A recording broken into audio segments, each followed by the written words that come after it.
ఏపీలో రాజకీయాలు రసవత్తరంగా సాగుతున్నాయి. ఇవాళ నెల్లూరు జిల్లా జగన్ పర్యటనలో ఉద్రిక్తతలు చోటు చేసుకున్నాయి. జైల్లో ఉన్న కాకానితో పాటు ప్రసన్న కుమార్ రెడ్డి కుటుంబాన్ని జగన్ పరామర్శించారు. ఈ సందర్భంగా పోలీసు ఆంక్షలను బేఖాతరు చేస్తూ వైసీపీ నేతలు భారీ ఎత్తున నెల్లూరుకు చేరుకున్నారు. మరోవైపు తన పర్యటన నేపథ్యంలో ఆంక్షలు విధించడంపై జగన్ ఫైర్ అయ్యారు. ప్రతిపక్ష నేతలు చూసి సీఎం చంద్రబాబు ఎందుకు భయపడుతున్నారని ప్రశ్నించారు. వైసీపీ కేడర్పై అక్రమ కేసులు బనాయించి జైలుకు పంపుతున్నారని ఆరోపించారు. 3 ఏళ్ల తర్వాత వైసీపీ ప్రభుత్వమే అధికారంలోనికి వస్తుందని చంద్రబాబు చెబుతున్నట్లుగా ఆడుతున్న అధికారుల లెక్క తీసి చట్టం ముందు నిలబెడతామని వార్నింగ్ ఇచ్చారు. తప్పు చేసిన ప్రతి ఒక్కరికి శిక్ష తప్పదని హెచ్చరించారు. ప్రభుత్వాన్ని అడుగుతా ఉన్నాను, చంద్రబాబు నాయుడు అడుగుతా ఉన్నాను, ఆయన అడుగులకు మడుగులెత్తే పోలీసు అధికారులను అడుగుతా ఉన్నాను. ఎందుకయ్యా ఈ ఆంక్షలు పెట్టారు అని అడుగుతా ఉన్నాను. ఎందుకయ్యా ఒక రాజకీయ నాయకుడు తమ పార్టీకి సంబంధించిన వాళ్ళను కలవడం ఏమైనా నేరమా అని అడుగుతా ఉన్నాను. అలా కలవడానికి వస్తే అదేమైనా తప్ప అని అడుగుతా ఉన్నాను. ఎందుకు ఆంక్షలు పెడతా ఉన్నారు అని అడుగుతా ఉన్నాను. నా కార్యక్రమానికి నన్ను అభిమానించే వాళ్ళు ఎవరైనా కూడా వస్తే తప్పేమిటి అని అడుగుతా ఉన్నాను. వాళ్ళను రానివ్వకుండా ఏకంగా రోడ్లన్నీ తోవారు. సందులు బొందులు ఎక్కడి నుంచి అయితే బండ్లు వస్తాయని అనుకుంటున్నారో, 2 వీలర్స్ వస్తాయని అనుకుంటున్నారో, రాకుండా చేసేందుకు ఏకంగా రోడ్లను తవ్విన అధ్వానమైన పరిస్థితి బహుశా ప్రపంచ చరిత్రలో ఏ రాజకీయ పార్టీకి ఉండదేమో, ఒక చంద్రబాబు నాయుడు గారి పార్టీకి తప్ప. నిజంగా ఒక ప్రతిపక్ష నాయకుడిని చూసి చంద్రబాబు నాయుడు ఇంతగా భయపడతా ఉన్నాడంటే నిజంగా చంద్రబాబు నాయుడు గారు ఎక్కడైనా బావి చూసుకొని దుంకాలి. ఒక ప్రతిపక్ష నాయకుడిని చూసి, ఒక ప్రతిపక్షాన్ని చూసి ఇంతగా భయపడి ఆయన వస్తున్నాడేమో, ఆయన వస్తా ఉంటే అభిమానులను ఆపేదాని కోసం అని చెప్పి, ఆయన వస్తా ఉంటే ప్రజలను ఆపేందుకోసమని రోడ్లను కూడా తవ్విన చరిత్ర ఒక చంద్రబాబు నాయుడు గారికి మాత్రమే దక్కుతుంది. ఈరోజు దాదాపుగా 2000 పైచీలకు పోలీసులు, లెక్కలేనంత మంది డిఎస్పీలు, డిఐజీ ఇక్కడే తిష్టేసినాడట. వీళ్ళంతా కూడా నా సెక్యూరిటీ కోసం కాదు, వీళ్ళంతా జగన్ వస్తా ఉన్నాడు అని అంటే జగన్ను చూడడానికి అభిమానులు ఎవరైనా వస్తారేమో, ఆ అభిమానులను ఆపడం కోసం ఇంతమందిని ఉపయోగిస్తా ఉన్నారు.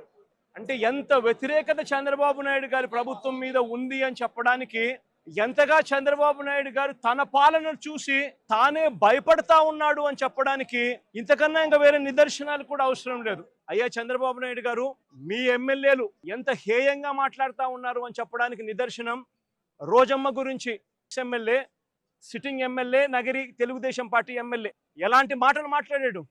చెప్పడానికి కూడా సిగ్గుపడే మాటలు, సిగ్గుపడాల్సిన మాటలతో రోజమ్మను హేయంగా మాట్లాడితే ఇదే చంద్రబాబు నాయుడు గారు ఏం చేశారని అడుగుతా ఉన్నా. మొన్న జెడ్పీ చైర్మన్ హారికమ్మ కారు ఆపి అద్దాలు పగలగొట్టి కర్రలతో దాడులు చేసి కారులో తాను తన మొగుడు ఉండగానే దుర్భాషలాడుతూ అన్యాయమైన తిట్టులు తిడుతూ వారి మీద దాడి చేయడం అన్నది మీ డిక్షనరీలో అర్థం ఏమిటి చంద్రబాబుని అడుగుతా ఉన్నా. ఆరోగ్యశ్రీ సేవలు గత 14 నెలలుగా చంద్రబాబు నాయుడు ముఖ్యమంత్రి అయిన తర్వాత నెలకు 300 కోట్ల రూపాయలు ఖర్చు అయ్యే ఆరోగ్యశ్రీని దాదాపుగా 4000 కోట్ల రూపాయలు బకాయిలు పెట్టాడు ఈ పెద్ద మనిషి. ఆరోగ్య ఆసరా గాలికెళ్ళిపోయిన పరిస్థితి.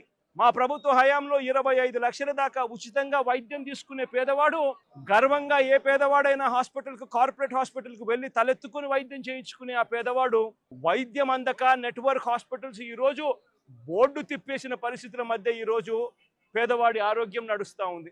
ఈరోజు రైతులకు ఏ పంటకు కూడా గిట్టుబాటు ధర రాని పరిస్థితి. చంద్రబాబు నాయుడు గారి పుణ్యాన ఉచిత పంటల బీమా గాలికి వదిలేసిన పరిస్థితి. చంద్రబాబు నాయుడు గారి పుణ్యాన రైతులకు అందుతా ఉన్న రైతు భరోసా అన్న పథకం చంద్రబాబు నాయుడు గారి దగ్గరుండి కూనీ చేసిన పరిస్థితి. రైతు వ్యవసాయం చేసుకోవడం చంద్రబాబు నాయుడు గారి పాలనలో రైతులు ఆత్మహత్య శరణ్యం అన్న పరిస్థితిలోకి ఈరోజు వ్యవసాయం దిగజారింది. నా పక్కనే ఉన్న గోవర్ధన్ అన్న కూతురు, నేను అడుగుతా ఉన్నా, గోవర్ధన్ అన్న జైల్లో పెట్టినప్పుడు వీళ్ళ ఇంట్లో బాధ ఉండదా అని అడుగుతా ఉన్నా. వీళ్ళందరూ పిల్లలు కాదా అని అడుగుతా ఉన్నా. వీళ్ళందరికీ బాధ కలగదా అని అడుగుతా ఉన్నా. ఏం తప్పు చేశాడని చెప్పి గోవర్ధన్ అన్న జైల్లో పెట్టారని అడుగుతా ఉన్నా. ఏకంగా 14 కేసులు, ఒక కేసు అయిపోతూనే ఆ కేసు అయిపోయిన వెంటనే మరో కేసు పెడతా ఉన్నారు. పెట్టి మళ్ళీ జైల్లో తాను ఉండే కాలాన్ని పొడిగిస్తా ఉన్నారు. 64 రోజులు జైల్లో ఒక మాజీ మంత్రిని పెట్టారు. ఆశ్చర్యం కలిగించే విషయం నేను చెప్తా ఉన్నా. ఆయన మీద పెట్టిన అన్యాయమైన కేసులు ఏమిటో తెలుసా? గోవర్ధన్ అన్న పార్టీ సెంట్రల్ ఆఫీస్లో ప్రెస్ మీట్ పెట్టి సాక్షిలో పబ్లిష్ అయిన తన ప్రెస్ మీట్ క్లిప్పింగ్ను వాట్సాప్ గ్రూపుల్లో ఫార్వర్డ్ చేశారంట. అదొక కేసు అయ్యా. నా పక్కన ప్రసన్నన్ ఉన్నాడు, 6 సార్లు తాను ఎమ్మెల్యే. అలాంటి ప్రసన్నను చంద్రబాబు నాయుడు గారు గతంలో ఎప్పుడు జరగల ఇలాంటి పరిస్థితులు. రాష్ట్రంలో ప్రత్యర్థులు ఎవరైనా కూడా ప్రెస్ స్టేట్మెంట్లు ఇచ్చుకుంటూ ఉంటారు, కానీ ఎప్పుడూ కూడా ఇలా మనుషులను చంపేయడానికి ఏకంగా 80-100 మందిని ఇళ్లకు పంపించేసేసి వాళ్ళు తాగుండి రాడ్లతోనూ కర్రలతోనూ మారునాయుధాలతోనూ వచ్చి కార్లను కూడా తిప్పివేసి పడేసే పరిస్థితిలోకి వాళ్ళు వచ్చి ఇల్లు మొత్తం ధ్వంసం చేసి ఇంట్లో 83 ఏళ్ల ప్రసన్న అమ్మ, ఆవిడ మహిళ కాదా అని అడుగుతా ఉన్నా నేను. ఆవిడను బెదిరించి, ఆ సమయంలో ప్రసన్న ఇంట్లో లేడు కాబట్టి సరిపోయింది.